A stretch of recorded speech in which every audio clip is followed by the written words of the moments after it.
The release of Spider-Man 2 was pretty exciting news for gamers around the world. Well, as long as they had the right console anyway. Just as the launch of Starfield was exclusively delivered for Microsoft's Xbox console and the PC audience, Spider-Man 2 is a PlayStation exclusive. PlayStation 5 exclusive, to be exact. And while that is not an issue for those who already possess a shiny PS5 system, it does leave those of us who, have not made that console purchase yet on the outside, definitely looking in. And that includes yours truly. As much as I hate to admit it, I haven't jumped on the PlayStation 5 bandwagon yet. Partially because it's not exactly a cheap purchase, but mostly because I haven't observed anything coming out on a PlayStation 5 yet that compelled me to purchase one. We have our Xbox Series X that has faithfully served us for most of the new games that are coming out, and then we have our Nintendo Switch for all of the Nintendo gaming goodness. We've survived thus far with our PlayStation 4 if there were any Sony exclusives that we needed to play. And not just any PS4, mind you, we are proud owners of the Spider-Man PS4 Pro model. So, the news of the new Spider-Man game coming out exclusively on the PS5 is a bit problematic for us, being that we are pretty big Spider-Man fans who who don't have a PS5. Tough decisions need to be made here. Well, here's my conundrum. I was a Sony fan long before Microsoft ever unveiled their first Xbox console. I've been a proud and mostly satisfied owner of every PlayStation console in existence up to this point. That even includes their portable systems. I suffered with them through their slow adoption of broadband internet technology. I dealt with multiple PlayStation 2 console replacements due to drive tray issues, faulty disc readers. I faithfully bought each of their consoles to this point more than once. Original versions, slim versions, now pro versions. I've been a fan through the thick and the thin, literally. I embraced all of their attempts at technological innovation. I bought the iToy. You probably didn't even know that thing existed. And the Sony VR.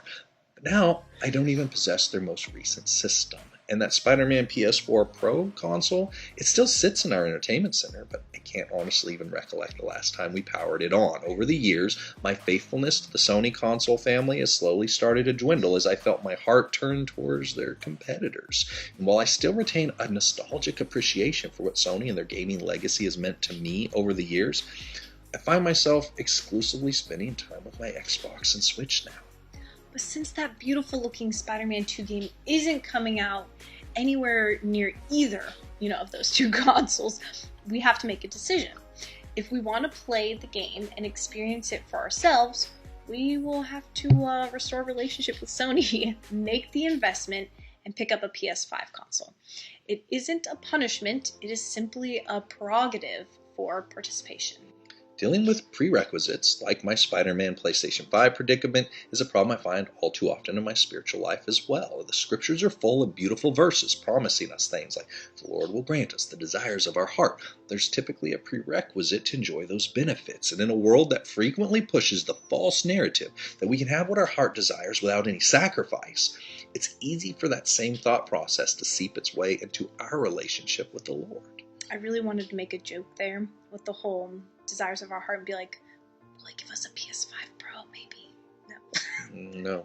It's just going to make the video longer now. Now, while it is true that the amazing grace and unmerited favor of the Lord is a free gift that cannot be earned or bought, that does not mean that possessing this free gift gives us access to the benefits of a committed relationship with Him without our fulfillment of His prerequisites first.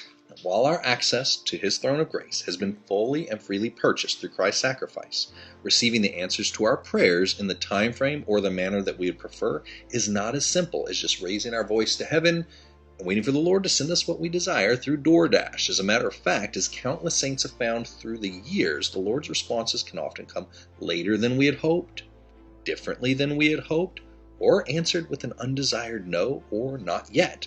Sure, sometimes the Lord's responses to our cries are delayed for a reason. But there's also an area of responsibility that we own to see the desires of our heart come to pass, as found in both the Old and the New Testament, to delight ourselves in the Lord and seek His kingdom first.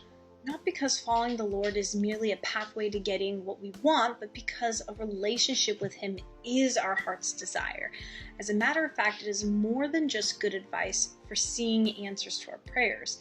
It is a commandment. Throughout the Bible, it's made clear that while the Lord does delight in giving good things to His children, He does have an expectation of being placed first in our hearts, in our minds, and in our lives. And without meeting that prerequisite, My prayers are as hopelessly misaligned with him as me purchasing a PlayStation 5 copy of Spider-Man 2 and placing it into my Xbox Series X, hoping that it will somehow load itself. The disc itself has all the capabilities of playing and running the game it contains, but I can't place it into a different console that runs on an entirely different operating system and then expect it to work. When seeking answers to our prayers in life, we have an honest questions we have to ask ourselves. Are we trying to force a PlayStation 5 experience to happen in a different console simply because it's what we already possess and how we prefer to receive it? The reality is, the Spider-Man series of games are not coming to Nintendo or Xbox now or at any time in the future. They were designed for a Sony console by a Sony internal studio. The same way that Master Chief shows up exclusively on Microsoft and PC platforms and Mario only parties on a Nintendo console. There is a prerequisite to enjoying the ongoing adventures of Peter Parker and Miles Morales. And I'm going to have to accept the reality that if I want to play this game as well as any future releases in that series, I have to get myself a PlayStation 5. And along those same lines, there is only one way to enjoy the answers to our prayers we are currently sending up to the heavens. We must be willing to exclusively play the game on the Lord's operating system. This moves us beyond simply believing in Him and into truly pursuing Him and possessing a real relationship with Him. Not because that is a means to an end so we can receive the answers to our prayers, but because a relationship with Him and following His will for us in life is an answer to our prayers.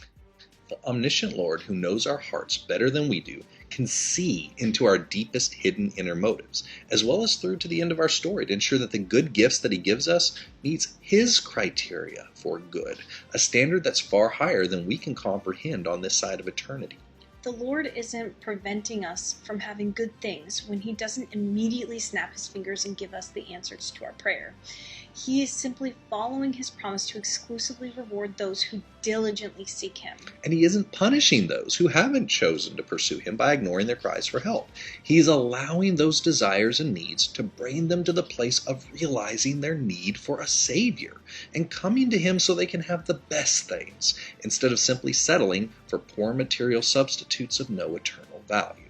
Sony isn't punishing or excluding anyone by delivering the Spider-Man 2 game on the PlayStation 5. They're simply enticing the entire gaming audience to upgrade with an amazing game that was exclusively designed to run on that platform. Sure, the initial investment will be steep. Commitments usually are, and it won't be the last investment we will have to make. Sure, the PS5 is here now, but there was also a 1, 2, 3, 4 in the past, so it stands to reason there will be more in the future, all coming at a cost. This is the same principle that Christ was speaking of when He told us to count the cost before choosing to follow Him. To receive all that our Father has for us, we must be prepared to accept it on His exclusive terms, make the commitment to pursue Him with all of our hearts. So if we truly want the answers to our deepest and most intimate prayers, the reality is they can only be found in a deeper and more intimate relationship with the one who does more than simply answer our prayers. He is the answer to our prayers. And when we're willing to lose ourselves in the pursuit of Him, it is then and only then that we find everything we were looking for.